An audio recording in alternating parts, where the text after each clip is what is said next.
Good morning and welcome to my presentation of Carite Farm 3.0.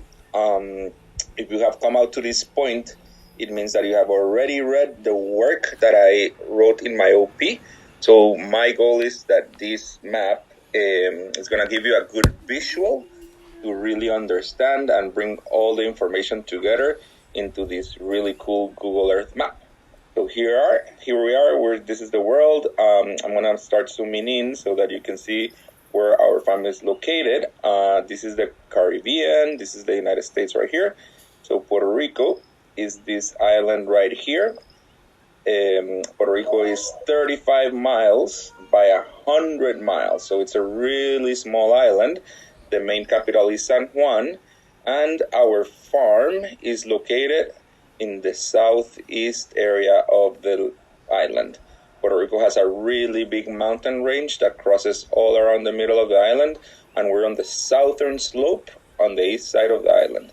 So let me zoom into our property. So I just clicked the button right here of boundaries, and you can start seeing in red that this is our farm right here.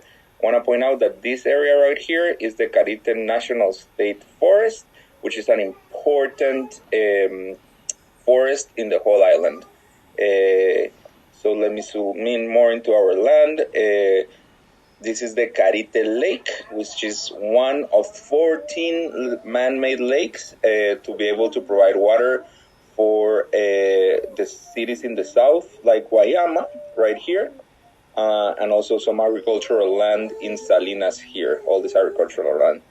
So let's get to it. Remember, I'm not going to get too much into detail, but I do want to show you most of the different layers that we used to do this work. And I just want to say that I'm super excited to be able to be doing this work with Google Earth and learning this new skill. I think I'm going to be using it as an archive to archive a lot of the information of what we're growing and which areas we're growing, and to be able to quantify a lot of these things. So the first layer is the climate label, the climate layer, and I have a quick table that you saw in my presentation, so I'm not going to go over it. The second layer is geography, and I'm going to go just quickly show you the 5 feet contour lines here, so you can have an idea of how steep our land is and what we're working with. And I also can do slope percentages here, but because of time, I'm not going to get into it.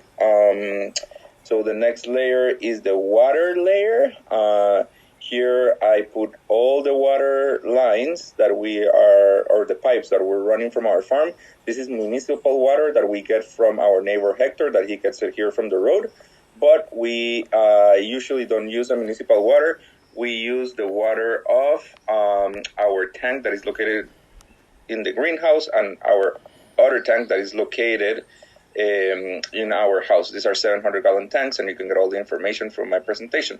So that's the water layer. Moving on, access. This is a really hefty visual here in this Google Earth map, but super important. Now I'm able to know how long my roads are and have a good idea of where I can put future roads. So I included all of this here. This is the Kubota roads right here, the car road right here, the walking path from our house to the lake. And I have, this is the future Kubota road, sorry. Yeah, that's our access map. And sorry, this is what I was looking for our Kubota map. So we use a Kubota here in the farm. And this is how we move in these paths that are already made. Great. So moving on.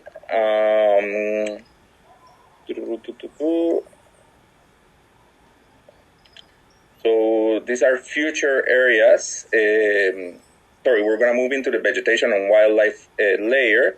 These are the current areas that we're planting right now. I'm not going to go one by one because I don't want to take that much time.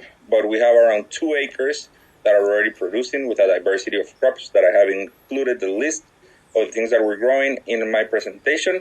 And sorry, this is off the file right here, but this is the future areas that we want to plant. So this is our vision of what we're going to be planting in the future. So moving on, this is the vetiver map of the places that we're planting vetiver and where we need to plant vetiver. So let me scroll here. Let's move on from the vegetation. And we're going to go into the next map. This is the microclimates. I basically chose these 3 microclimates that I think are really important for our production. So I go into more detail about these microclimates in my presentation. The 7th layer is the building and infrastructure. So we basically have 3 main infrastructures right now. The greenhouse / deck, common area.